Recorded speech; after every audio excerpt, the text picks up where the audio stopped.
Hey everybody, welcome back to History Student Reacts. Today we'll be watching the Napoleonic Wars Part 2 by Oversimplified.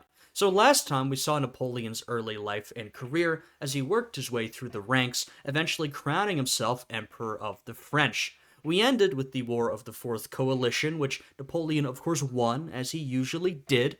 Now today we'll get to see the rest of Napoleon's career and the end of his life. Now, before we get into this one, if you guys would have liked to have seen this reaction early, or get access to my other exclusive reactions, then you can become a YouTube channel member. You can do that by hitting the join button next to the subscribe button, and that'll give you early access to all these oversimplified reactions. Now with that, let's jump right into this reaction. This video was made possible by Honey. Install now for free using the link below, and start saving money when you shop online. Part 2. After the Third and Fourth Coalition Wars, Napoleon had decisively defeated all three of his main rivals on the continent, and he was now undoubtedly the master of Europe.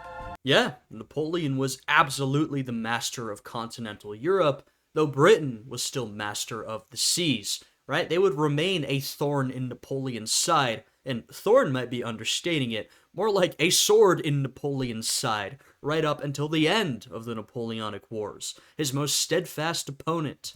After the Battle of Friedland, his enemies sued for peace, and they all met on a raft on a river for negotiations. They had been fighting for the past 4 years, but now Napoleon and Alexander surprisingly got along like a house on fire. Yeah. They laughed together, they chatted long into the night. Yeah, Alexander, who we talked a bit about last time, right? Emperor of Russia, Tsar. He was a pretty hot and cold kind of guy.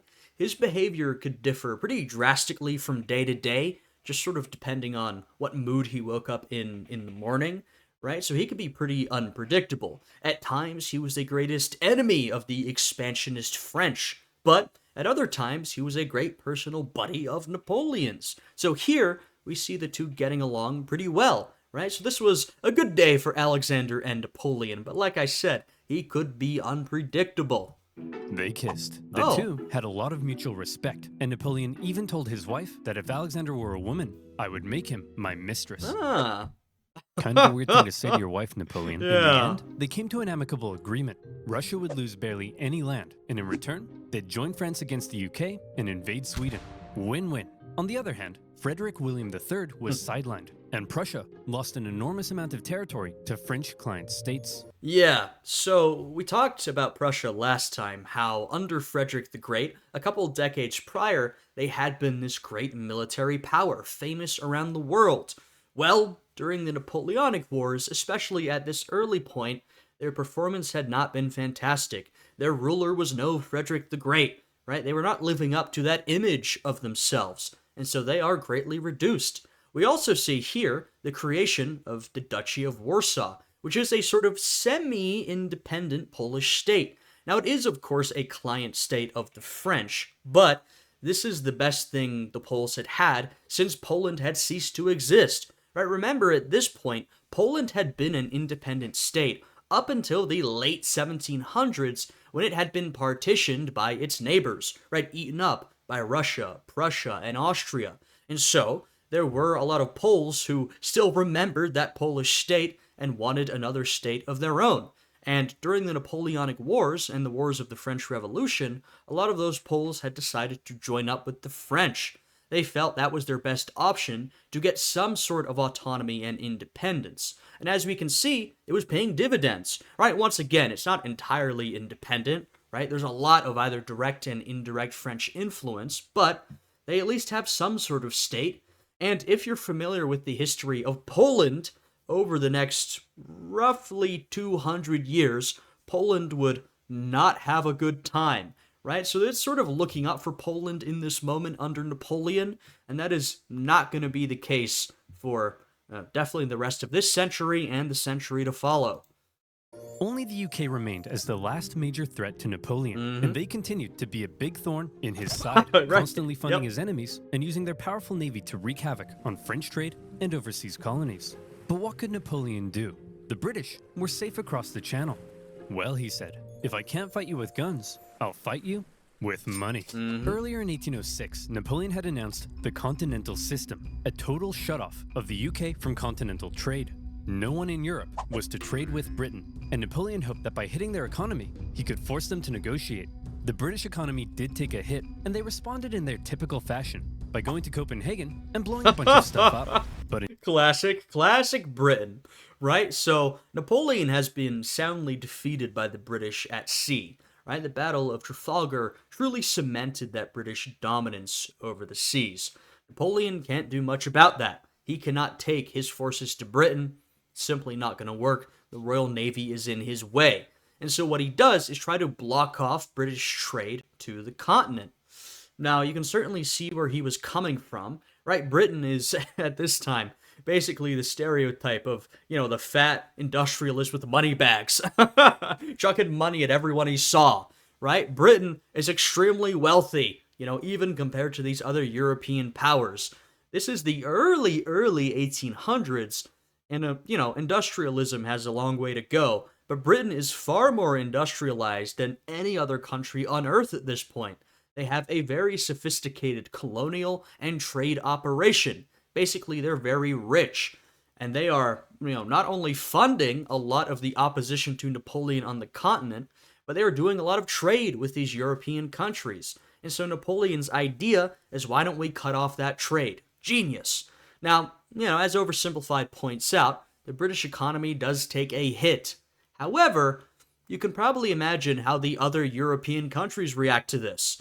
Maybe they're neutral towards Napoleon, maybe they're allies, maybe they straight up don't like him, but just can't fight him at this moment, but they want that trade with Britain. It's making both of them a lot of money, it's getting them goods they need, they don't want to be cut off, and so there is a lot of smuggling, right? This continental system, it's not very effective in the long run. in general, the British managed to stay afloat by simply increasing their trade with other parts of the world. Many neutral countries found themselves stuck between a rock and a hard place, as the two European superpowers demanded they cease trade with the enemy. Yeah, the United States, it's sort of had this, quasi-war, we call it, this naval conflict with France, and of course we know we're going to end up with the War of 1812 against the British. So the U.S., along with other countries, but the U.S. in particular, is one of these countries that finds itself in the middle, right? Obviously, unlike continental Europe, it is not being necessarily brought into this continental system,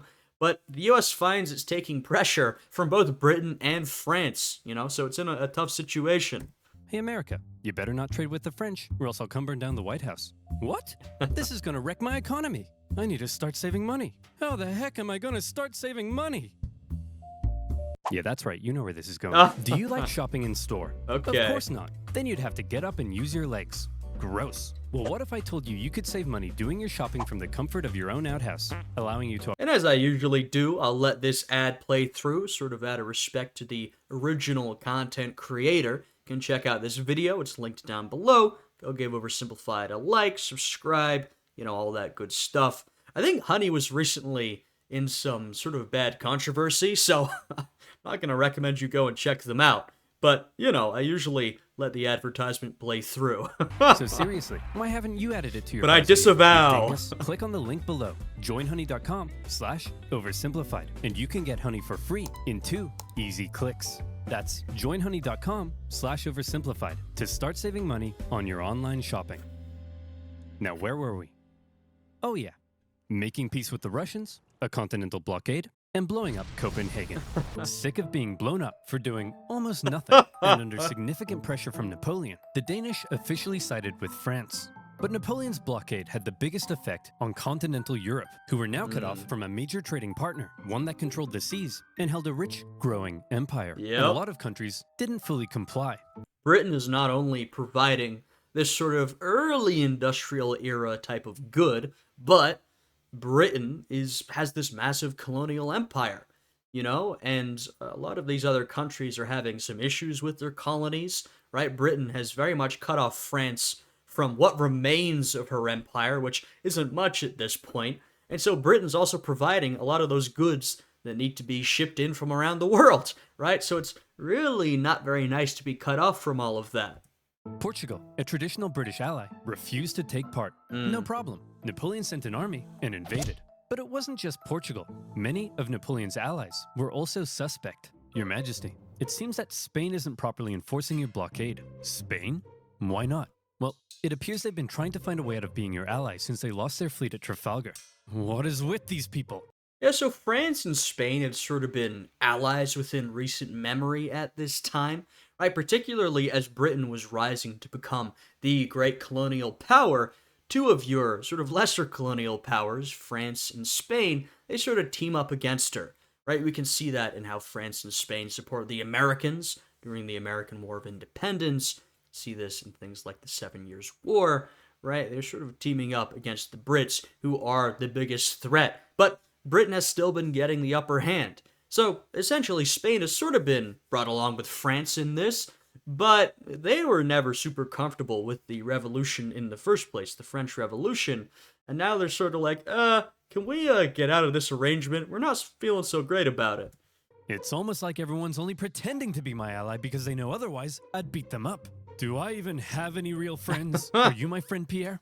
Say yes or I'll slap you. Napoleon had come to mistrust his ally to the south, and in particular, Napoleon thought the Spanish royal family were an incompetent mess. Well, they All were. right, Carlos, you've got to get it together. How can I trust you when all I you mean, that's not unfair, right? But of course, Napoleon's response is to get in there and change things up. do is go hunting? Meanwhile, you let this ambitious nobody who dislikes me run the country. And you seem to be the only person in the universe who doesn't realize he's boinking your wife. And what's worse... Who the heck are you? I'm the king's son. I just overthrew my dad. So, actually, now I'm the king. Ah. You people are the biggest cluster of shameless, narcissistic idiots and all around just the worst people I've ever met. Here, have a Kid's Choice Award. French forces, many having conveniently already entered Spain to invade Portugal, occupied Spanish forts. Yeah. And Napoleon invited the Spanish royals to France to help mediate their differences. Right, so at this point, the Spanish sort of know what's going on. They're obviously under immediate military threat and occupation, but Napoleon is still behaving like, well, this is a mediation. I'm trying to sort out the issues here. I'm not taking over. What do you mean? That's still the attitude right now. We'll see how that evolves. All right, we're here with the royal family of Spain. So, Fernando, you've been accused of plotting against your father and vying for the Spanish throne. What do you have to say for yourself? Well, Napoleon, I just think great. Well, I've got the test results right here. Fernando, in the case of the Spanish throne, you are not the king. And Carlos, you are also not the king. Yeah. I'm the king.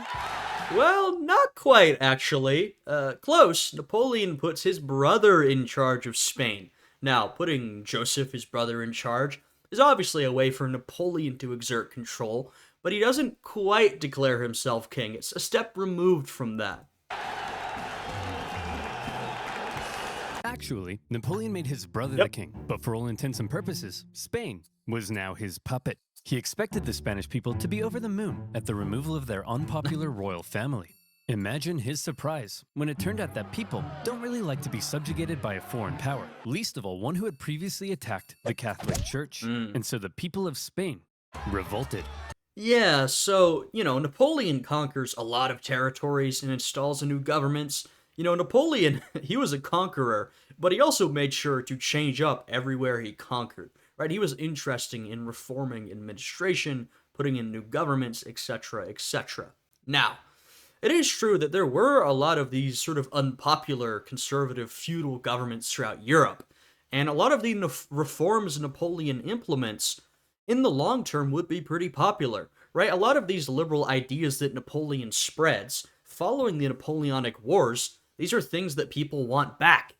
However, the one thing that Napoleon, either didn't realize or just didn't care is that even if you're bringing reforms that people might like, people don't tend to like a domineering foreign occupier. And the French were very domineering.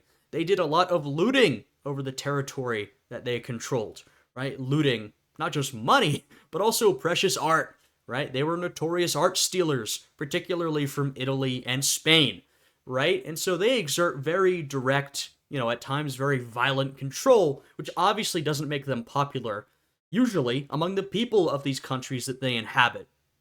I mentioned this last time a little bit with Italy, but even in cases where, you have a more liberal middle class population who's excited for these French style reforms. They begin to get more disillusioned as they realize, oh, this is like a straight up military occupation. This isn't very fun. And so people don't like that. And particularly in the Iberian Peninsula, France is very unpopular, right? Now, this also what I've already talked about, but a big part of it is because of the anti Catholic, anti religious part of the French Revolution, right? Now, it depends on who you're talking about, but a lot of these French revolutionaries were very anti Catholic.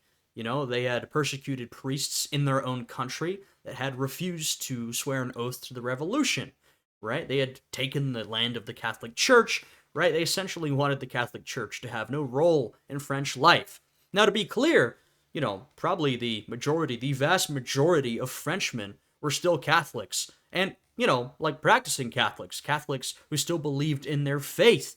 Even a lot of these revolutionary types, whatever they were saying in public, privately, they were fairly devout Catholics, right? And so, don't get the wrong idea.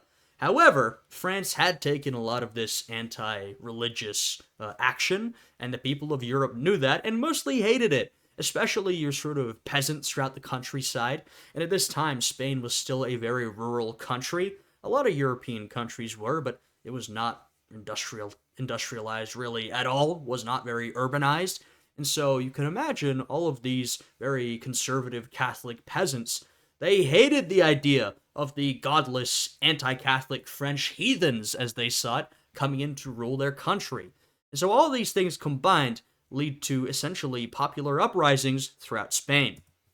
Brutal fighting broke out as bands of armed Spaniards ambushed French troops across the kingdom, and vicious atrocities were committed on both sides. It's a very famous painting by Francisco Goya, probably the most famous Spanish and one of the most famous artists of that era, right, depicting the horrors that were faced by these rebels, right? So what we have here is guerrilla warfare, right? Now, we've had forms of guerrilla warfare throughout history. They just haven't been labeled as such. But this is sort of recognized as a very early, recognizable form of guerrilla warfare that was labeled as such, right? We have bands of sort of guerrilla fighters throughout the countryside fighting against these organized French army units, So it's not necessarily traditional warfare, though some of that is happening as well. It's guerrilla warfare, and the French response is very brutal, as the response to guerrilla warfare often is. A lot of atrocities are happening. You can see, people lined up against the wall and shot. That's pretty typical of what was happening during the Peninsular War here in Spain and Portugal, of course, but mainly we're talking about Spain. In addition to fighting the regular Spanish and Portuguese forces, the French had to contend with tens of thousands of guerrilla fighters throughout the Spanish countryside. The British even took the opportunity to land an army led by the future Duke of Wellington. And now, British forces were defeating French ones on land. Napoleon briefly went to Spain in person, and he did drive back the Allied armies, but before long, his attention was needed elsewhere. Yeah, when we talk about British land presence in Europe, up until the end of the Napoleonic Wars, their biggest presence is in the Iberian Peninsula. Now, they play a role, as do the rest of the European powers, in defeating Napoleon at the end, and then defeating him when he comes back. But until that point, their most obvious presence is here in Spain and Portugal. The whole thing became a nightmare for the emperor. He excelled at traditional warfare, but this was something more akin to Napoleon's Vietnam. The whole conflict would keep hundreds of thousands of French soldiers and resources bogged down for years. Yeah, so you can see how long this conflict lasts, essentially from when it begins right up until the end of all of this. What it does is saps a lot of resources and manpower that Napoleon needs in his other campaigns, right? This is a big issue for Napoleon. It's referred to, as Oversimplified just said, as Napoleon's Vietnam. Also, a little more graphically, Napoleon's bleeding ulcer. It's a term that's often used for it, sort of to emphasize the fact that this is always there, eating away at him, damaging him. Now, the thing that we'll see with Napoleon and the French army is that when Napoleon is present, the French tend to win. When Napoleon is away, that's not the case, right? Now, that's fine if it's, say, Napoleon earlier in his career leading the army of Italy. Great, he can go where he wants, he can lead personally. But at this point in Napoleon's career, he's emperor. He's been emperor for a couple of years. He's leading this great empire. France has multiple things going on at once. They've got combat going in several different places. Napoleon can't be everywhere at once. He has to prioritize. And so, when Napoleon isn't there, things really start to fall apart. This is the issue that Napoleon will encounter, and in the end, this is the key to defeating Napoleon, right? And our coalition powers will eventually realize that a couple years down the line. Napoleon was never able to break the will of the Spanish people, and this problem weakened his position in Europe. Yeah. Hey, Francis, want to go to war with Napoleon again? Oh, I don't know, Britain. He's already whomped me 3 times. I'll give you a bazillion pounds. Well, okay. Seeing that Napoleon was now caught up in Spain, and with some British funding, Austria decided maybe, just maybe, this time, they'd have a chance. Classic Austria moment, right? They have been in and out of this war, usually because they get defeated by Napoleon brutally, but they say, okay, well, now's our chance. We've got some funding. Things aren't going well in Spain. All right, let's step up and take on Napoleon. So did they? No. Napoleon defeated them in just 4 months. It was quick, but it wasn't exactly easy. The Austrians had been watching Napoleon and learning, and they had made some reforms, while Napoleon, after years of war, was increasingly having to rely on inexperienced conscripts. So this time, the Austrians gave him a run for his money.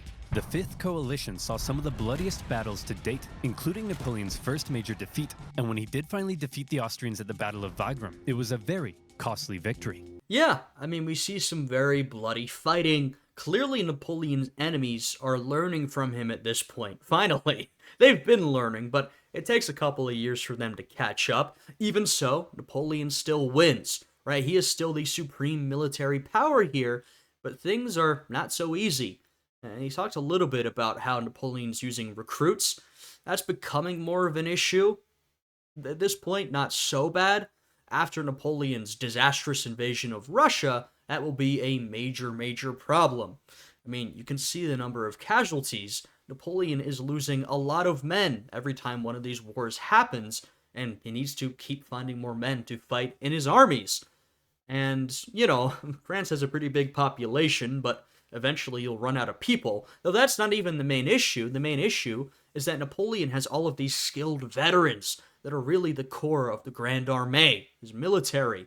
But as they keep dying over time, you need to keep replacing them with these newer and newer recruits. And as the pressure starts coming in against France, those new recruits are getting less and less training before they have to go out and fight.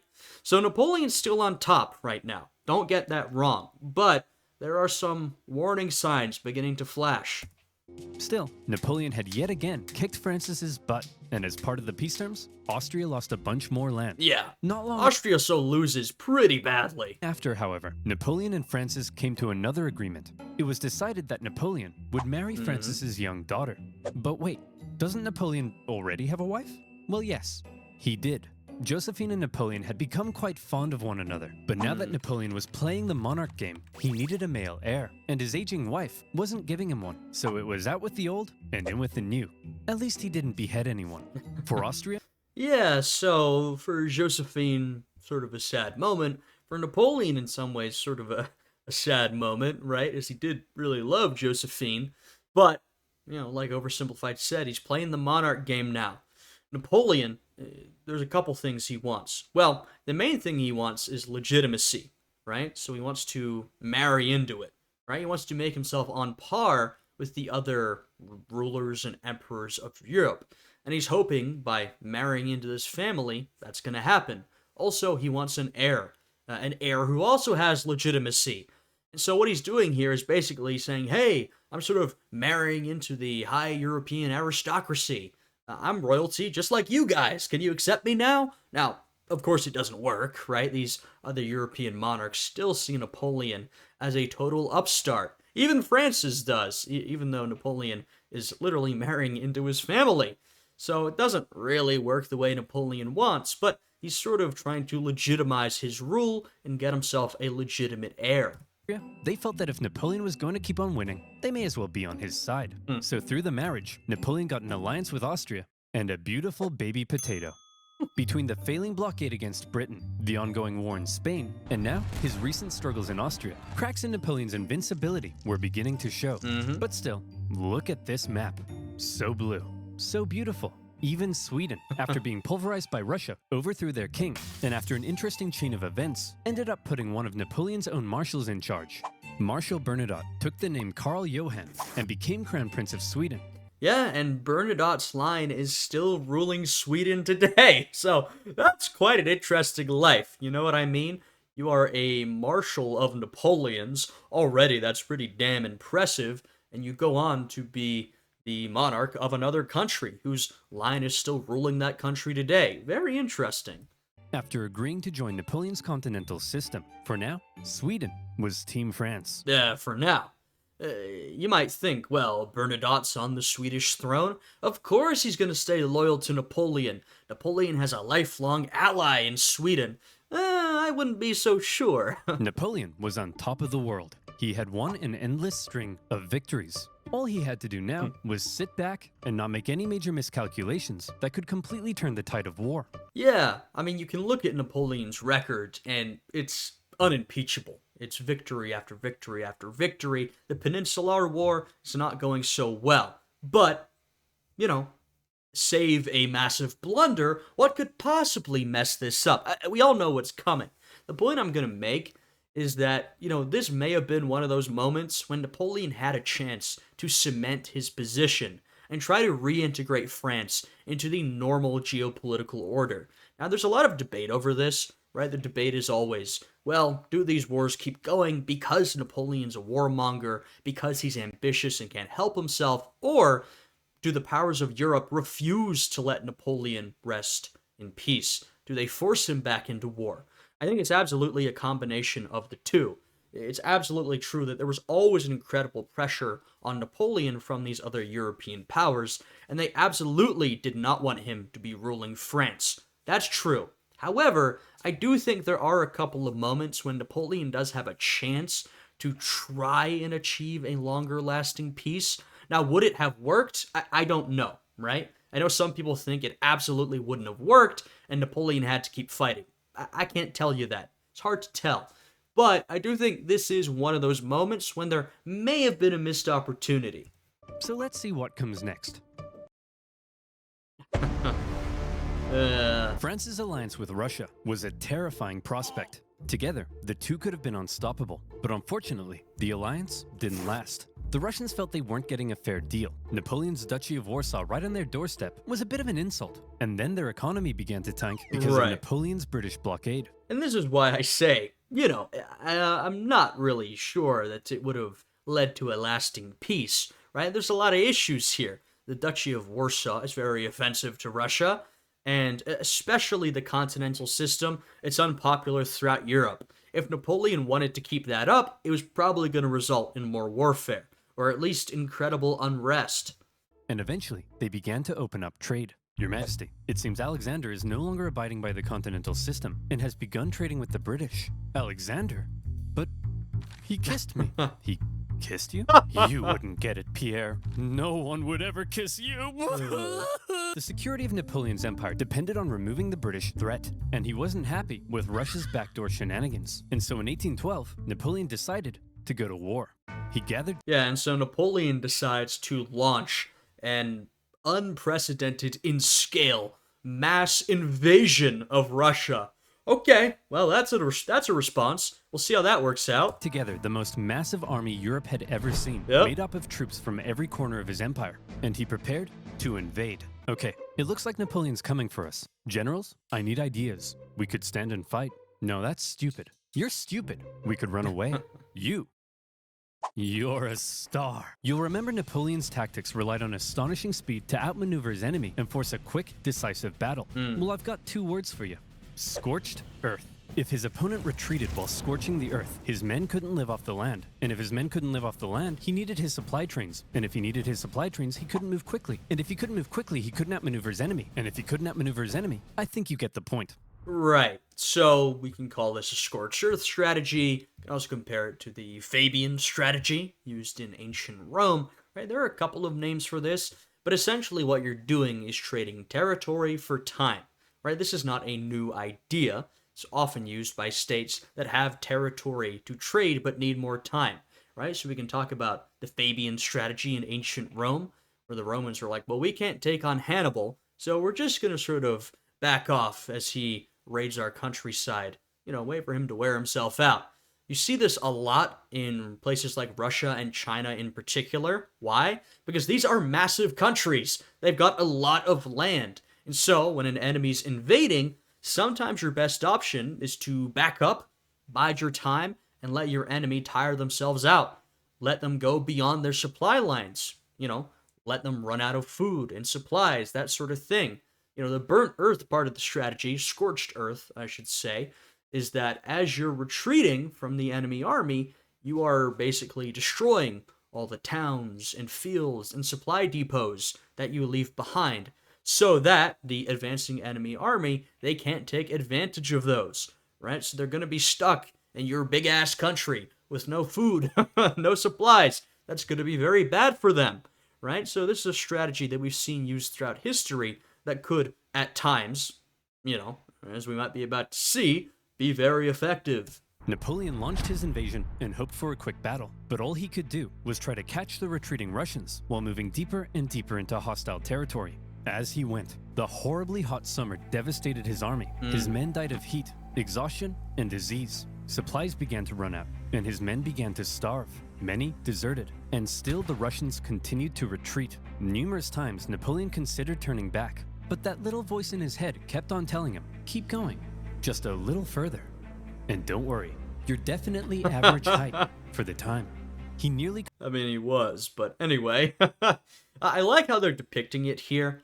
There's this misconception about Napoleon's invasion of Russia that what really defeated Napoleon was the Russian winter. You hear this often, right? It gives this false idea that, well, the invasion was going relatively well until the winter hit, and that's what did him in. No, that's not true at all. As we're seeing here, the invasion was already going horribly. This thing was, I don't know if I'd say doomed from the beginning, but from the beginning, Napoleon is facing tough conditions, right? The further he goes in, the more he's losing his supply lines, running out of food. His men are deserting. They don't have enough food. They're not able to march, right? They're hungry. Their horses are dying. He's fighting all these big battles that, as it goes on, he cannot afford to fight. Even at this point, a couple of Napoleon's marshals are telling him, hey, we should turn back. This is not going to go our way. We should cut our losses and head back. Napoleon doesn't listen. You could argue why. Maybe it is because of that ambitious streak of his. He thinks, no, I have to fight this till the end. I'm going to win this campaign, right? So the Russian winter, as I'm sure we'll see, was absolutely a very destructive part of this campaign for the French. It was not good. It was very bad. It did a lot of damage. But this campaign was a disaster even before the winter hit. It absolutely was. He caught the Russians at Smolensk, but it was his birthday, so he had a party instead. When he finally reached Moscow, he predicted the Russians wouldn't be willing to give up such a historic and holy city without a fight. And he was right. The Russians finally turned to face him for the single deadliest day of the Napoleonic Wars. Yeah. The Battle of Borodino. Borodino, very notorious for the brutality, the violence, the death toll. The Russians fought valiantly, and as he got older, Napoleon's battle tactics seemed to become a little less refined and a little more run straight at the enemy, try not to die. He launched a full frontal assault at the Russian defenses, and as a result, the death toll was colossal. Jeez. The Russians eventually decided to retreat, leaving Moscow to fall into Napoleon's hands. Quick, the French are taking the city. Release all these prisoners immediately and tell them to burn it to the ground. Well, Jimmy the Arsonist, you are not going to believe your luck. Moscow went up in flames, and as Napoleon entered, Yeah, I think it's not quite that clear. It is a little vague how these fires begin, but I think it is sort of determined that the Russians do fight this big battle at Borodino, but they decide then to continue their strategy of scorched earth, continue backing up, and to burn down Moscow. So this is what Napoleon arrives to. It's not quite the triumphant entrance he was hoping for. It became very clear his army wouldn't be able to stay there very long. But he had just defeated the Russian army and taken their most beloved city. In his mind, he had won. So he sent Tsar Alexander in St. Petersburg a letter. Your Imperial Majesty, Napoleon requests your surrender. How shall I respond? You shan't, Dmitri. Ever? Ever. But, Your Majesty, it will be winter soon. The French forces are stuck 500 miles into Russian territory with dwindling supplies. If we don't say anything, well, then they'll all die. Yeah. After waiting There you go. I will say, the thing about Scorched Earth strategy that can make it difficult is that, of course, you're going to incur a lot of damage and a lot of casualties. And it's not very popular among the people, or it doesn't tend to be, right? You're destroying a lot of their property as you retreat through your own country. It's often not very popular with the people. If you have any sort of elected government, it's often not very popular with that government. We see this in the Second Punic War, right? The Fabian strategy, very unpopular with the Senate and the people. They say, why are you running away? Why are you letting all our farms be burned down? That's one of the issues with it. But remember, we're in Russia. This is the most autocratic of the autocracies, right? There are a lot of pretty autocratic monarchies at this time. Russia is at the top of the list. The Tsar has about as close to absolute power as is possible. The people have virtually no voice in politics, so he can basically do what he wants, right? So I guess that's one of the benefits of this system, that one of the main downsides of the Scorched Earth strategy, that popular outcry, well, he doesn't have to deal with.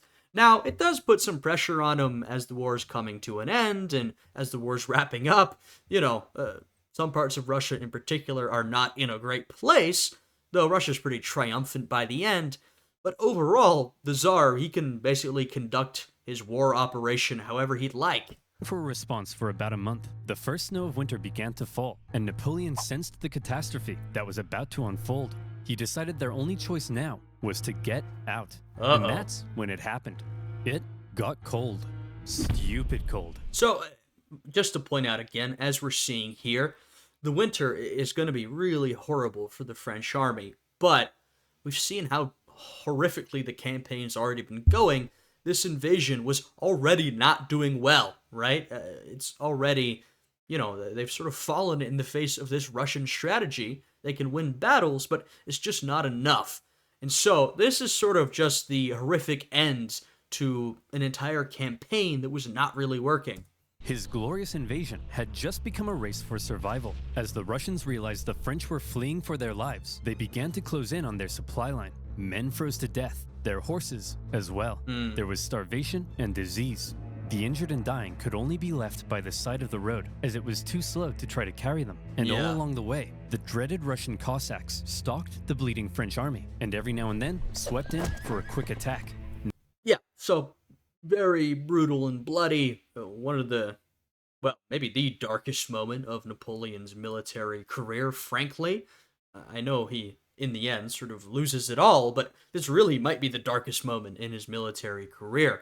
Though, as you can imagine, there are a fair amount of opportunities for pretty heroic rearguard action as you're trying to hold the Russians off, right? So there are some heroes who are made through this process, but overall, this very brutal, very damaging process for Napoleon and his prospects, and of course, a lot of people perished during this. Napoleon, fearing capture, kept a vial of poison around his neck. At one point, the Russian armies nearly trapped him against the Berezina River, but a little Napoleon cleverness gave him the old Geoffrey juke, tricking them into thinking he was going south and then escaping across rapidly built pontoon bridges to the north. When the Russians realized where he was and began to close in, the French burned the bridges before everyone could cross. Hundreds drowned, and thousands were captured. At this point, Napoleon got wind of plots against him forming in Paris, so he abandoned his men and went back to France. The remaining French stragglers made it across the border. It's been estimated over 600,000 men went into Russia.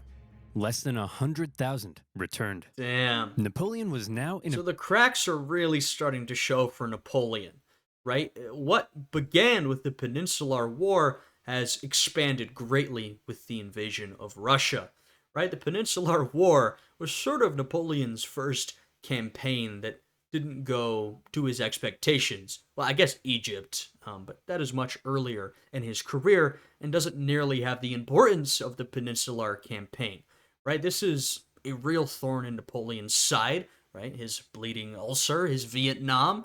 So the cracks are starting to form there, and then we get this disastrous invasion of Russia. Napoleon forms up the biggest army Europe had ever seen, and an army with a great many trained veterans, right? Men of great experience who had served in all of these battles that Napoleon had fought. And what happens? The invasion goes horribly, and he basically loses almost the entirety of his army. This is disastrous for Napoleon. It's not surprising that at that same time, he's facing political challenges back in France. Now, it's still Napoleon, even with this terrible mistake. I think really a lesser man would have given it up right here. He would have been done. Napoleon manages to keep fighting for a couple more years, which is pretty exceptional, but he's really put himself in this bad situation through this invasion of Russia. Things are not looking up for Napoleon in this moment. To Russia, less than 100,000 returned. Napoleon was now in a very precarious situation. His army had just been obliterated, and the other European leaders smelled blood. Yeah. Here was an opportunity to take advantage of a weakened Napoleon, regain territory and influence, and liberate Europe from his dirty French paws. And so they began to turn. Prussia soon broke their alliance and switched sides, while Austria declared neutrality. Of course they did. Prussia was not happy with what was going on. Even Sweden, led by one of Napoleon's old marshals, Yep. joined the Allies, partly due to Napoleon's earlier invasion of Swedish Pomerania. And that's what I referenced earlier. Now, to be fair, when Bernadotte takes this job, monarch of Sweden, he says to Napoleon, hey, I'm going to have to essentially represent my new country, right? Their interests are going to be my interests. I will no longer essentially be under your command, or I can no longer serve your interests. I have to serve the interests of Sweden. That's what he tells him. And, well, that's exactly what Bernadotte does. The War of the Sixth Coalition had begun. The coalition forces had been reforming their armies, and they were now much better. And the UK had also significantly amped up its financial aid to its continental allies. Like I said, the sort of archetype of the big fat boss with money bags. That is Britain. Their armies quickly advanced through Poland and into Germany. In Paris, Napoleon was understandably freaking out. He needed to put together a new army fast, and he called up over 100,000 new conscripts, mostly teenagers. He also put his factories into overdrive. Right, so like I said, I think a lesser man, or maybe really anyone but Napoleon, might have given it up here. He has lost almost his entire army.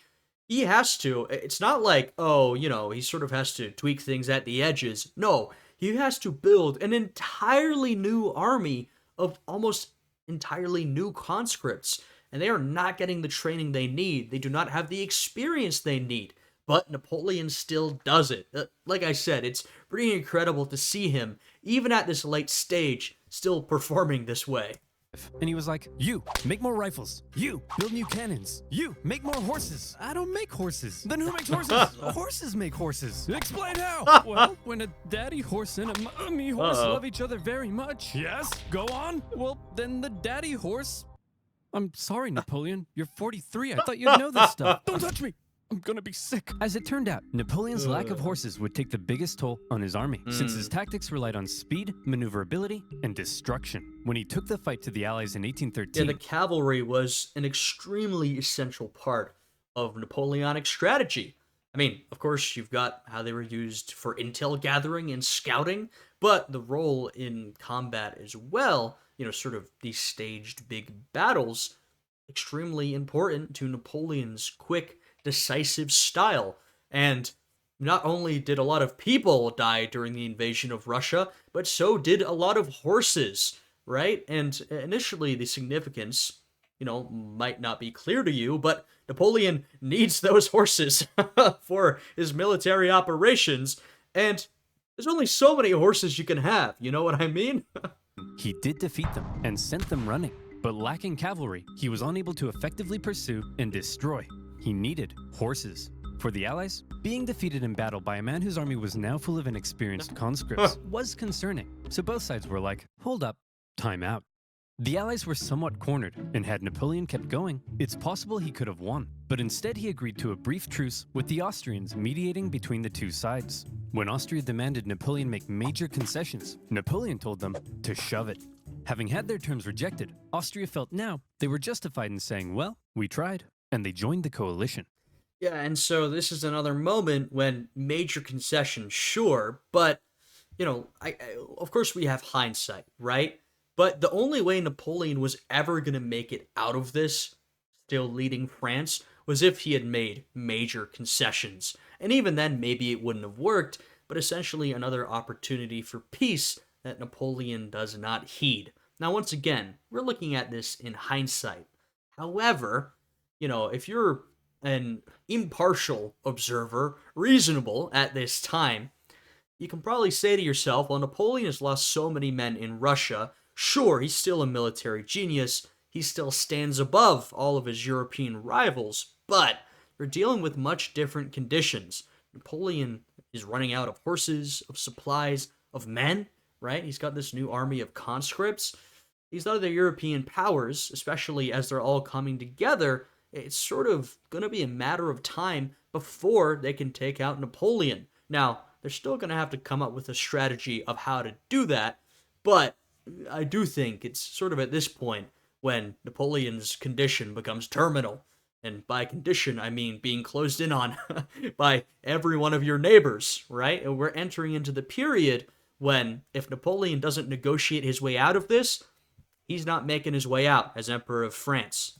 Okay, everyone, look at us. The boys are back together. But Napoleon is still dangerous, so we need a plan. Any ideas?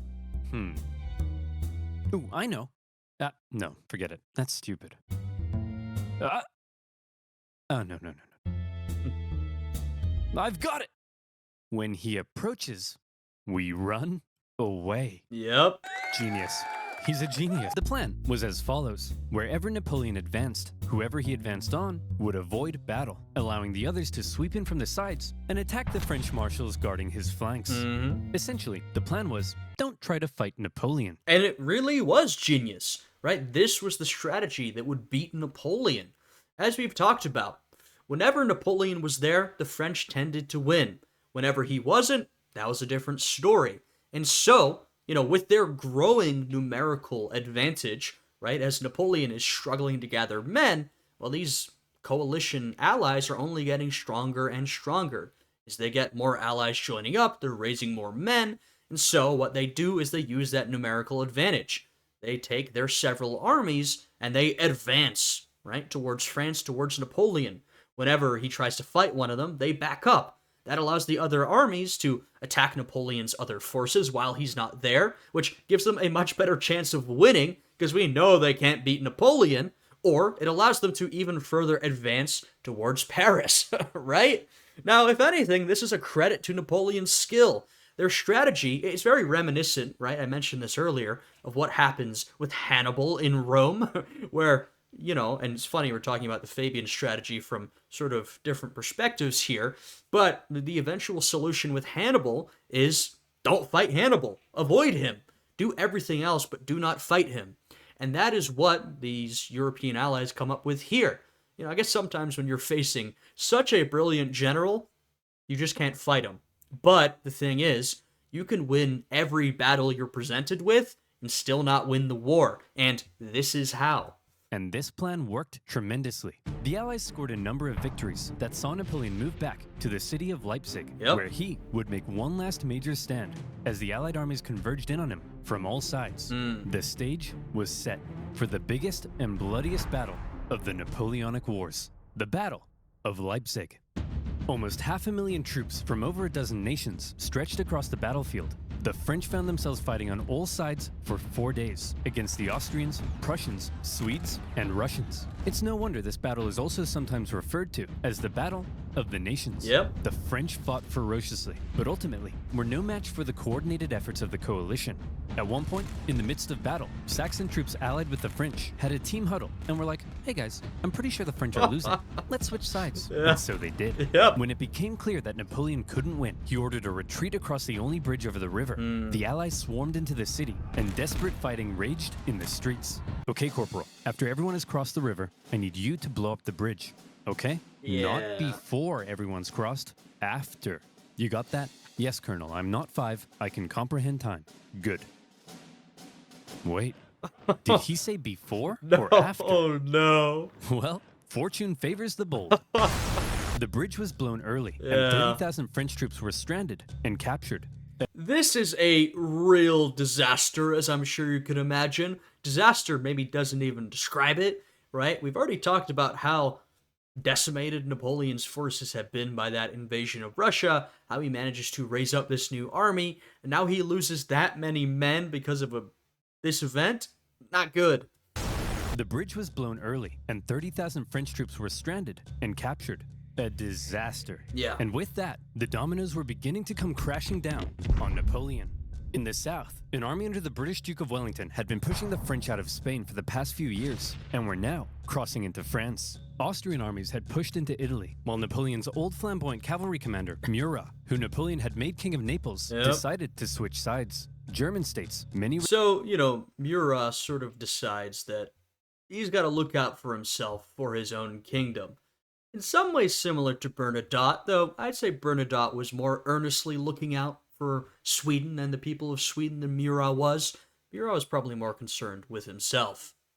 resentful after years under Napoleon's thumb, Yeah. turned against him, and the Confederation of the Rhine collapsed. Bernadotte invaded Denmark, and they were forced to join the coalition, while the Netherlands were liberated. You'd think Napoleon might have seen... See, Napoleon had all these allies, some of which were these sister republics that had been set up. Some of them were independent states that he had made French allies. However, a lot of these alliances had been made basically based on the fear of French invasion, or with these sister republics, it was literally active French conquest and domination. And so there was a lot of brewing resentment. And so, when a lot of these peoples and countries got the opportunity to throw off French domination, well, they very readily took that opportunity. They were like, yeah, we weren't really interested in being allies with you, Napoleon. We sort of got frightened into it. And so now, this sort of momentum against Napoleon is building and building and building. the writing on the wall. But he was Napoleon, and so instead, he prepared to keep fighting. As attitudes in Paris were already beginning to turn against him, he called up more conscripts to defend the exhausted nation. Yeah, and this is when I say that Napoleon was generally popular throughout his career. This is one of those exceptions, right? So near the end of Napoleon's time as emperor, he's going to be defeated soon. This is when he becomes less and less popular, even among his own people, right? It has been, at this point for the people of France, it's been about 2 decades since war began, right? Because remember, the war was happening before Napoleon was a part of it, right? The French Revolutionary Wars into the Napoleonic Wars. It's been about 20 years of almost nonstop warfare. You have the Treaty of Amiens with Britain. There's some exceptions, but basically 20 years of war. People, they are ready to stop. They want peace, they want prosperity. And there was a time when the warfare may not have been too impactful on people's daily lives, right? We're talking nearer the start of Napoleon's time as first consul, as then as emperor, right? There was a lot of good things. A lot of money being brought in, a lot of reforms. That brief peace with Britain was a time of great prosperity and stability. But as the war has continued, especially following the invasion of Russia, now the war is really affecting people, right? The economy isn't doing so hot. More and more men are being pulled to join the army, right? Production's going into overtime to fund the war effort, to supply the war effort. That stability is starting to break down. Now France is under active threat from, all of its neighbors in a way that it hadn't been since those old revolutionary days, right? Napoleon's popularity is tanking. It's on the decline. Now, to be fair to Napoleon, His popularity. He'd been popular throughout his career. There's this period when he's unpopular, and pretty quickly, after Napoleon is exiled for the first, but especially for the second time, his popularity starts to grow. Especially after his passing, his legend continues to grow among the people of France. So Napoleon has a period when he's unpopular, but for most of his life, and after his life, he remains this extremely popular figure of French history, and of course, to these people, just a part of their lives. Nation. As for the Allies, they weren't sure exactly what they were aiming for here. A few peace offers were floated that may have let Napoleon keep his position, but the British kept throwing around even more money, and eventually, they all agreed that the ultimate aim was the deposition of Napoleon entirely. And so, Napoleon embarked on one of his most famous campaigns to defend the homeland. He was completely outnumbered, but the Allied armies had split up and spread out. His army was so small that he could move at lightning speed, and he used this to his advantage. In the famous 6 Days campaign against Prussian General Blücher, he attacked from all directions and defeated Blücher's forces 4 times, only suffering a tenth of the casualties he inflicted. I mean, look, Napoleon is proving that he's still a brilliant general. He's still one of the all-time greats. Unfortunately, Napoleon here, he's fighting against the ocean, essentially. He's fighting against a rising tide. You can fight as hard as you want, but the tide is going to rise, the ocean is going to come in. There's nothing Napoleon can do. He can win as many battles as he wants, but he can't be everywhere at once. If he's off beating the Prussians, then the Austrians are advancing somewhere else, right? He just cannot handle all of these enemy armies at the same time. Unfortunately, and this is what I said earlier, Napoleon's condition has been and now is terminal, right? It's sort of inevitable that this is going to end for him, though of course there are still questions about how exactly it's going to go down, and Napoleon is fighting his hardest to preserve his position. Even with his back completely to the wall, Napoleon was still Napoleon. Then he turned south to take on Schwarzenberg's army of Bohemia and enjoyed even more victories. However, Napoleon's problem was that he couldn't be everywhere at once. Yep. And wherever he wasn't, the Allies continued to push towards Paris. He made one last-ditch attempt at moving in behind the enemy lines and cutting off their communications. But Paris was in disarray, and the people were sick of war. One ambitious and slightly treacherous politician sent the Allied armies a letter basically saying, Yeah, slightly treacherous to describe Talleyrand. One ambitious and slightly treacherous politician. That's an understatement. So Talleyrand, one of the most influential French politicians of this era, essentially this very skilled, intelligent individual who would serve almost every French government he would live to see. Now, that requires someone who is not incredibly loyal. Now, the charitable interpretation of Talleyrand, the one he would tell you, the version of events he would give, is that he was loyal to France and France's people. And so, he would go wherever the opportunity was best to serve France, whether that meant a conservative monarchy, a liberal French revolutionary government, or serving under Napoleon. He would go where he could be used best. Now, the less charitable interpretation is that Talleyrand was always looking out for himself, right? He always wanted to keep his position, he always wanted to stay important, and he knew which way the wind was blowing. And so in this moment, he sees things are over for Napoleon, and so he reaches out to the Allies. Now, in Talleyrand's favor, I would point out that him sort of getting into communication with the Allies here is one of the reasons that following the defeat of Napoleon, France, represented by Talleyrand, is brought into the Congress of Vienna, these sort of post-war negotiations that set up the new geopolitical order.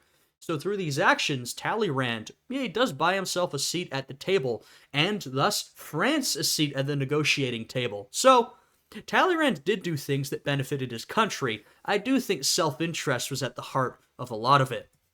Sent the Allied armies a letter basically saying, hey guys, come on in. And so, they did. The city's defenders surrendered, and as the Allied leaders entered Paris, the people cheered them as bringers of peace. Paris had fallen. Like I said, Napoleon's popularity had reached an all-time low. People wanted the war to be over, they wanted stability and prosperity back. France, Now, not just was it as threatened as it ever had been during the Revolution, this was the most threatened it had ever been.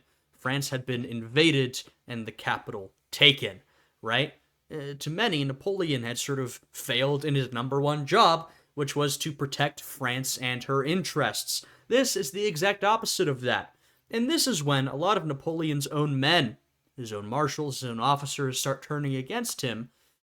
Either, once again, there's a couple of explanations, right? You could go for the more cynical one, either because they see the winds are turning and they want to get the hell out of there to save themselves, or the more charitable explanation.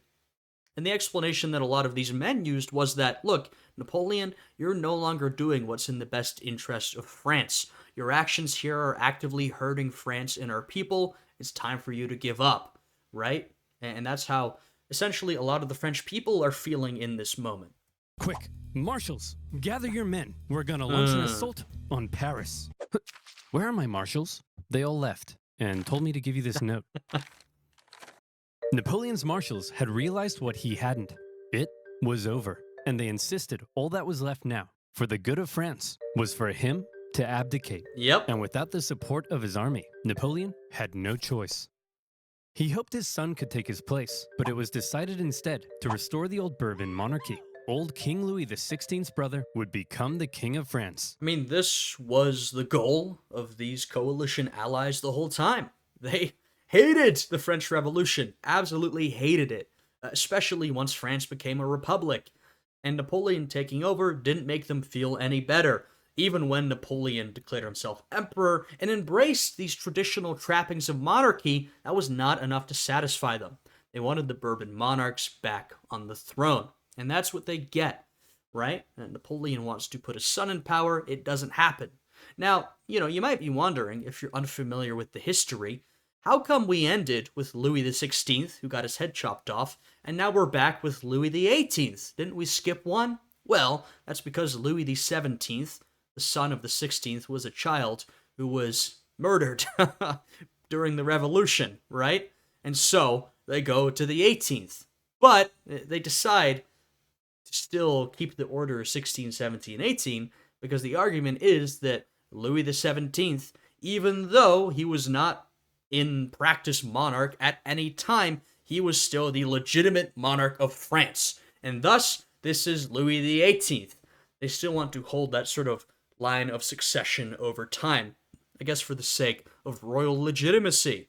It was almost like the French Revolution had never even happened. But what will we do with Napoleon? We can't have a hyperactive 44-year-old menace running around reigniting revolutionary ideals and plotting his return. Yeah. Well, why don't we send him, I don't know, there. The location chosen for Napoleon's exile was the small island of Elba, just off the coast of Italy. Napoleon was to rule over the island, and even got to keep the title Emperor of Elba.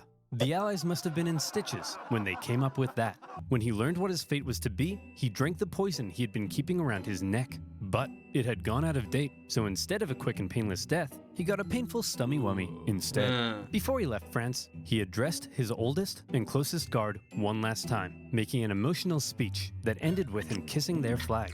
And off he went to exile. Not such bad exile. You're still relatively close to Europe. Napoleon kept a lot of his honors and his standards of living. It wasn't so bad for old Napoleon. But I'm sure you can imagine, it felt like quite a downgrade from being Emperor of France and Master of Europe, right? So this exile, not so bad. But comparatively, Napoleon, he was sort of raring to go. His next exile will not be so pleasant. The deal that was given to him was actually quite generous. Yeah. His family were given titles, he was to receive a state pension from France, and he was able to receive many distinguished visitors, all eager to come and meet the famed emperor. And he ruled over Elba well, improving infrastructure and introducing many legal and social reforms aimed at improving life on the island. Hey, Napoleon. Yeah, I mean, it's sort of, it's sort of like giving a kid a playset. He's not really emperor of much, but he still retains authority on this island that he is confined to. That's not so bad. Like I said, this exile is a lot nicer than the next one. just coming in to check on how it's all going. Holy smokes! But it wasn't all good. For one thing, he learned of the death of his first wife, Josephine, and was deeply saddened. He was forbidden from seeing his son and current wife, and in Austria, Emperor Francis had ordered a local count to seduce her, so she would forget about Napoleon. Then, the new King Louis XVIII refused to give Napoleon his agreed pension. He was under constant threat of assassination, and there were even rumors that the Allies were thinking of relocating him somewhere even more remote. Yeah, and I will say, obviously, this current exile, not so bad, but Napoleon is under constant threat. He's worried for his life, and he is at the whims of these allied powers, right? There's not much he can do, and so he's very right to be worried that his condition may get worse, or that he may be just killed one day, right? He can't really control that. And so, Napoleon, what does he do? Do you think he's going to sit down and take it? Or do you think he's going to grab the initiative and go and do something himself? Come on, this is Napoleon. But the biggest problem was that Napoleon was once the master of Europe. He had lived a thrilling life of adventure, fame, and glory. Now, he found himself on a tiny island in the Mediterranean. And he was bored. Yep. Wouldn't it be nice if he could somehow return to France and reclaim his throne? Hey, Napoleon, want to go back to France and reclaim your throne? I would, Pierre. But how? Well, I was thinking we could just take this boat. Will that work? Surprisingly, yes. Pierre, remember when I told you no one would ever kiss you? Yes, sire. Well, pucker up, boyo. Yay. When Napoleon left Elba, it wasn't really the daring escape you might think. He basically had kind of a leaving ceremony, hopped on a ship, and sailed back to France. He brought with him an army of about 1,000 men, and he began his journey to Paris. However, in Paris, there was now a new king, and at first, the people largely accepted him because the last few years of war under Napoleon had brought immense death and economic suffering. That's right, the king is back, baby. Divine right to rule. Don't worry, everyone. I know the economy is kaput, but I and my courtiers will withdraw into this palace, and we will definitely work as hard as we can to fix everything. Uh-oh.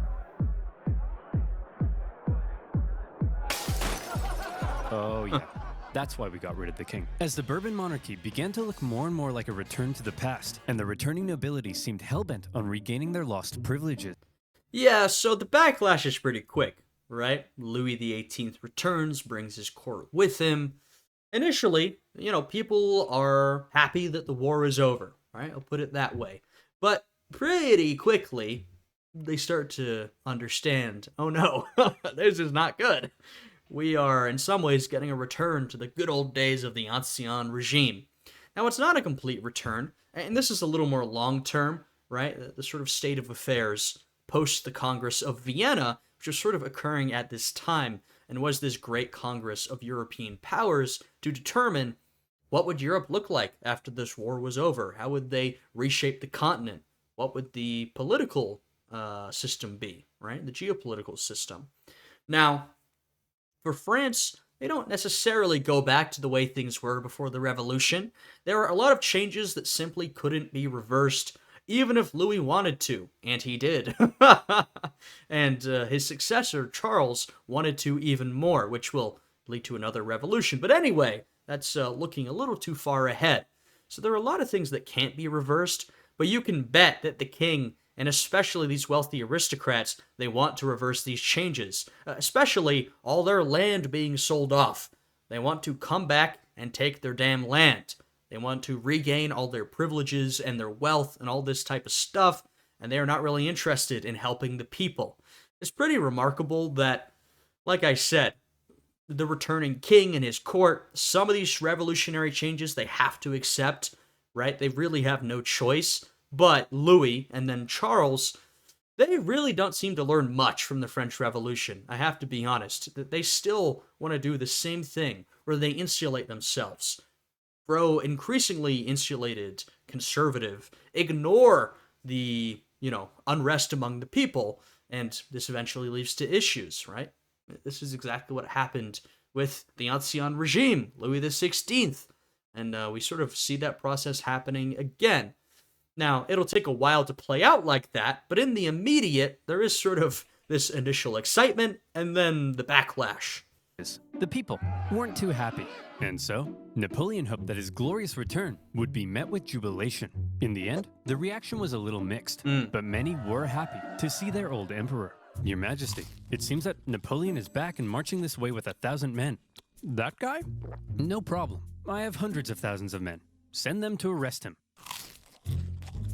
Your Majesty, it seems the thousands of men we sent to arrest Napoleon have all joined his side. Well, I'm off to Belgium. If you ever need a king again, be sure to let me know.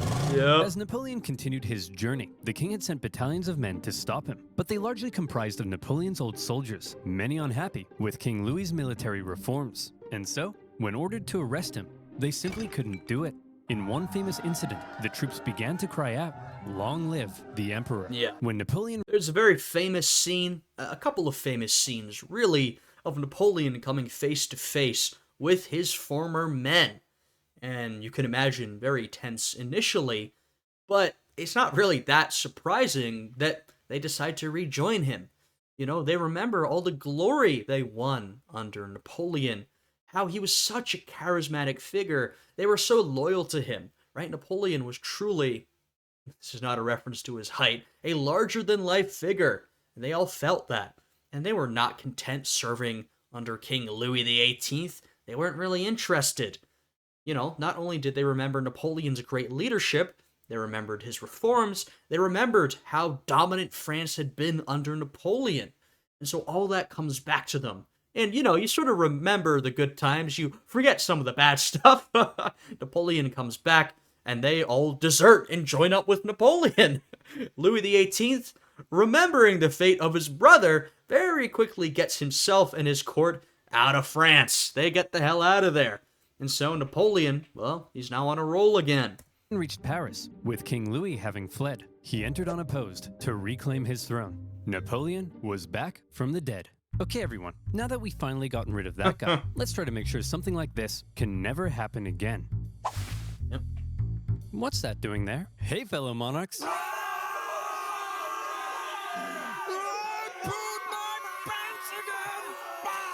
This time, Napoleon promised he would be a mucho good boy, and not... Yeah, so that's a depiction of the Congress of Vienna, right? That Congress where they were working out the post-war geopolitical order. Napoleon returns, and I will say, the reaction was not quite so bombastic. Now, they certainly were shocked, but these European powers, they had mostly kept their armies in the field. And so they have each got hundreds of thousands of men stationed throughout Europe, ready to fight off, well, Napoleon, if he comes back. Plus, there were a lot of geopolitical maneuvering after the war. You know, I mean, I guess we're going back into war, but during the Congress of Vienna, where these powers were like, maybe we're going to have to fight each other. So they were ready for war. Napoleon comes back, and they're kind of ready to take him on, right? I mean, they've just done it. So he comes back. You know, I'm not saying Napoleon wasn't a threat, but they're sort of like, well, we beat him once, we can do it again. Start any wars, but the Allied leaders were having none of it. They declared Napoleon an outlaw and the illegitimate ruler of France. Then they declared war, not on France, but on Napoleon himself. And when you have multiple empires declaring war on you as an individual, that's how you know you're a very naughty boy. The Allied powers began making plans to combine their forces and once again invade France. The most immediate threat to Napoleon were the British and Prussians hanging out in nearby Belgium. If Napoleon could knock them out quickly, maybe he could force the Allies to negotiate, and maybe he could hold on to his power. Together, the two armies to the north outnumbered. The time for negotiation is past, that's what I'll say. As I put it earlier, there were several moments in Napoleon's career when I do think there was an opportunity for negotiation and maybe reconciliation. Those have long passed him by. So he made a plan to divide them and take them on separately. Historians debate how much of a chance Napoleon had here, but this same strategy of dividing and conquering had worked for him multiple times. He marched north with 125,000 men and took on the Allies in a number of initial engagements, defeating the Prussians before turning to take on the British. But to Napoleon's dismay, miscommunication and hesitation among his marshals allowed both enemy armies to retreat. And crucially, rather than fleeing east, the Prussians moved north, where they could remain in contact with the British. Napoleon sent a force to hold off the Prussians as he moved in on the British, now holding a defensive position at Waterloo. Prussian General Blücher sent word that he would come to Wellington's aid if he could just hold off the French for long enough. Napoleon had to defeat Wellington before the Prussian army could arrive in force, and it was close. The British held the high ground and a number of key defensive buildings across the battlefield. After waiting some hours he didn't have for the ground to dry, Napoleon sent men to assault the Hougoumont farm, but the British-German garrison there held out. French Marshal Ney launched a number of miscalculated cavalry charges at the British lines. The British formed defensive square formations, and they tore the French cavalry to shreds, while one guy chose the absolute worst time to go on a bender. The French did manage to capture a farmhouse directly in front of the British line, and from there, they unleashed artillery hellfire on the British square formations. And as Napoleon sent his Imperial Guard in to finish the British off, a nervous Wellington knew his lines were at breaking point. But the Prussians had earlier begun to arrive, and now they were arriving in large numbers. And after the British held out and sent the French Imperial Guard running, the French lines panicked, fearing they had been encircled, and they began to flee. The Battle of Waterloo was an Allied victory. Yeah, so Napoleon loses Waterloo. Now, the interesting thing is, I think among sort of the general public, Waterloo is probably the most famous battle of the Napoleonic Wars. Among like enjoyers of Napoleonic history, might be like Austerlitz or something else, but Waterloo has such big name recognition. I think that's very much overinflated the importance of this battle. Not to delegitimize what we just saw or make it less exciting. I don't think Waterloo was that important, right? You might be saying, whoa, what do you mean? This was a big battle, Napoleon lost. Yeah, but if Napoleon had won Waterloo, the Allies still had hundreds of thousands of men closing in on him. They would have just done the same thing they had done prior to his exile. There's some debate over this, but I think especially among historians, it's generally agreed that even if Napoleon had won Waterloo, there would have been another Waterloo, and another, until he lost. You know? It's sort of like, all Napoleon needed was one loss. The Allies, they could tank a lot of losses, and they were in a much stronger position. Napoleon, if he, took a wrong turn or lost, or if they just did the same strategy they did previously, it would be all over for him. So Waterloo, yes, it's this very cinematic battle, depicted in movies and all that sort of thing, very famous, but, I don't think it's actually that important generally, in that, like I said, if it hadn't been here, it would have happened somewhere else. Waterloo was not really this decisive moment, at least in the way it's understood, I think, by a lot of people. And with that, Napoleon's hopes of returning to glory were vanquished. He knew he was defeated. He went to the British and said, "Can I please have a house near London?" And the British replied, "No." Instead, to make sure Napoleon was put away once and for all, they sent him to one of the most isolated and remote places they could think of. A tiny island in the Atlantic Ocean, St. Helena. Here, a deeply isolated and depressed Emperor Napoleon would live the remaining years of his life. Yeah, the conditions here. His house was a wooden bungalow, not exactly on par with the Tuileries Palace. Much to his frustration, his captors referred to him as general, rather than calling him emperor. Yeah, so the conditions here were not as nice. His second exile, they say, all right, we're not making it nice for you. Conditions, the living conditions, they're not nearly as nice, even as during his first exile. He doesn't even receive sort of the farce of still being an emperor of some kind. They strip that away from him. He's not really treated very well, medically not treated very well. There's some suspicion that he may have been poisoned in his later years, but that's probably unfounded. The British governor of the island really doesn't like Napoleon, and so really doesn't treat him well, right? So this is not nearly as nice for Napoleon as his first exile, though he still manages to live out his remaining years and write out memoirs and such. His mail was censored, his visitors were vetted. There was almost no way he could escape such an isolated island. But just to be sure, he was guarded by 2,000 British soldiers and 2 ships that circled the island 24 hours a day.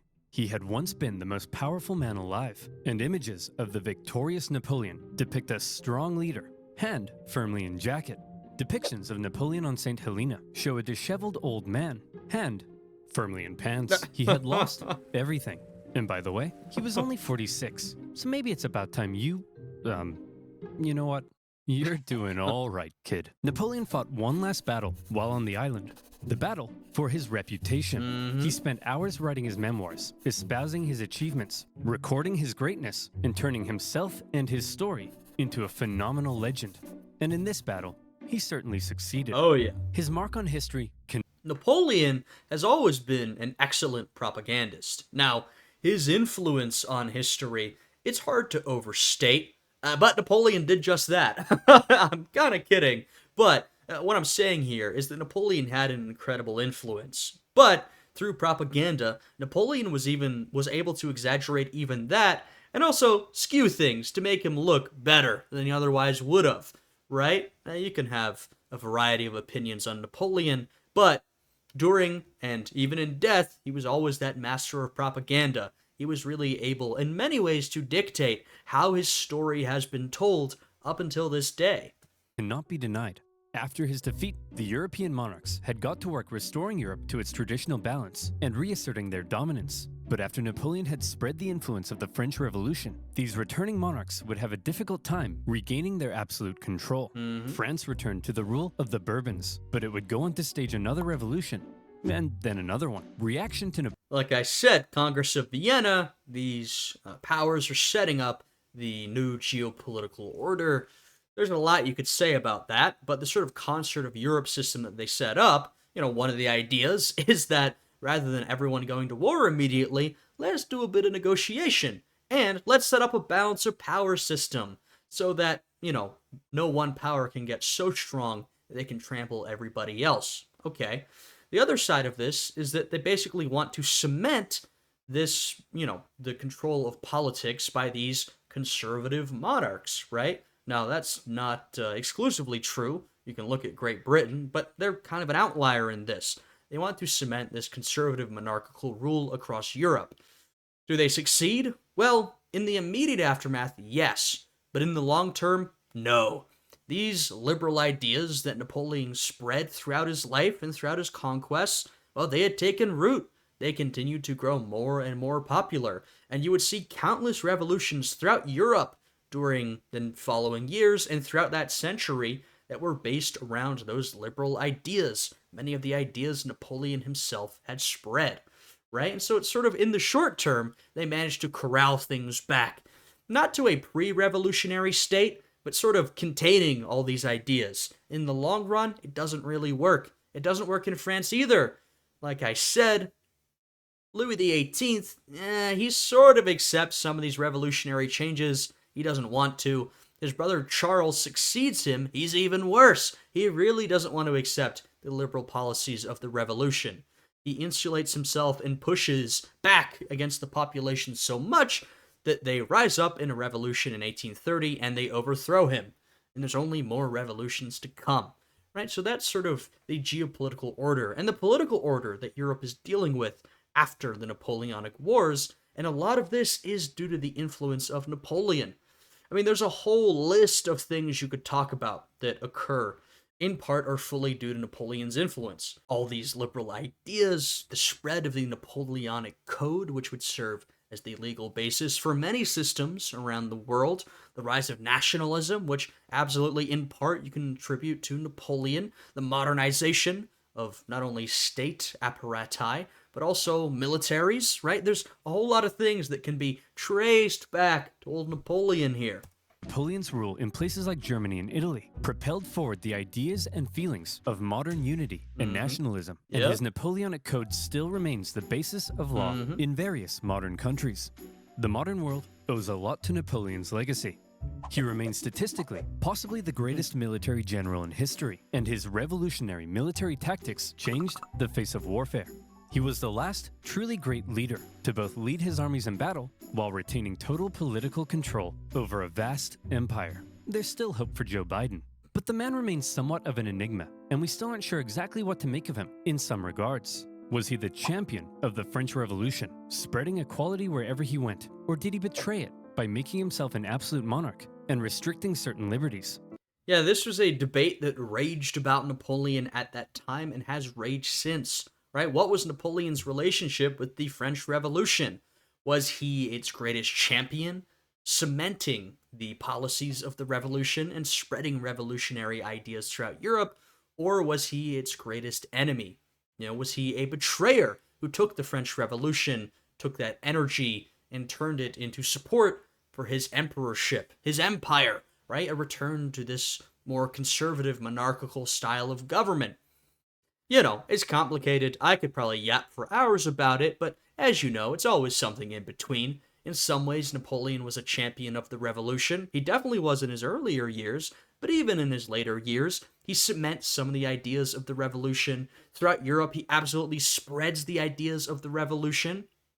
But in some ways, he puts a stop to the revolution, right? He declares himself emperor. He brings back a monarchy.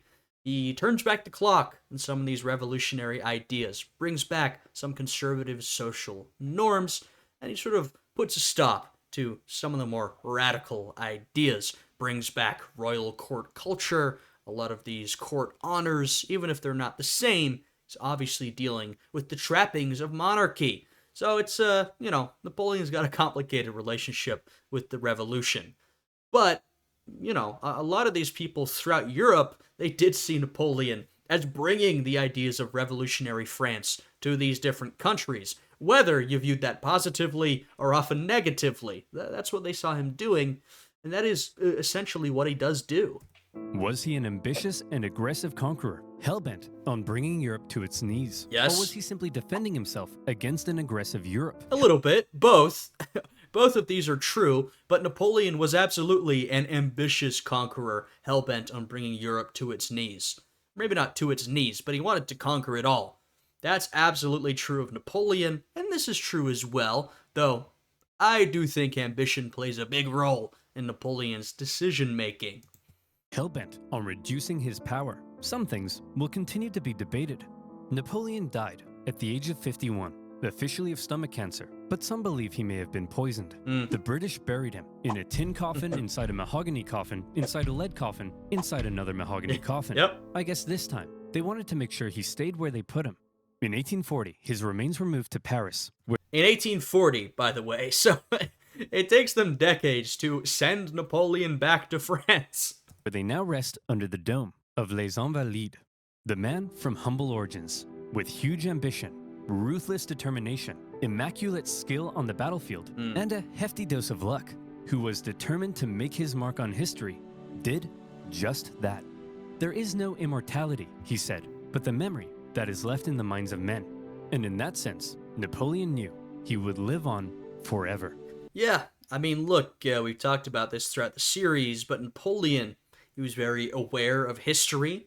He read a lot about ancient history. His great heroes were Julius Caesar and Alexander the Great and Hannibal, right? So he recognized the greatness of those men, and he wanted to follow in their footsteps through his achievements, through his conquests, and through his legacy.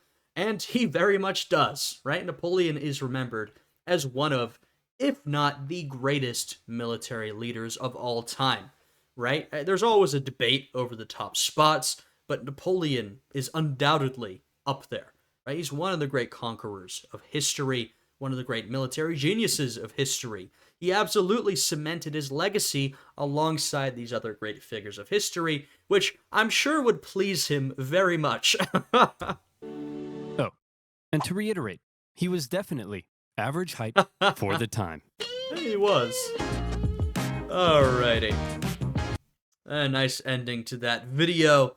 The Little Corporal, which was his nickname, it's a reference not to his short stature, but it's sort of an endearing term, or the Little Corporal sort of meaning our corporal, right? That's what his men called him, meaning they sort of saw him as one of their own. They were very endeared to him. It was not literally a reference to his height, but that name and some of the propaganda has, raised this misconception that Napoleon was particularly short at that time. He was not, but, whatever.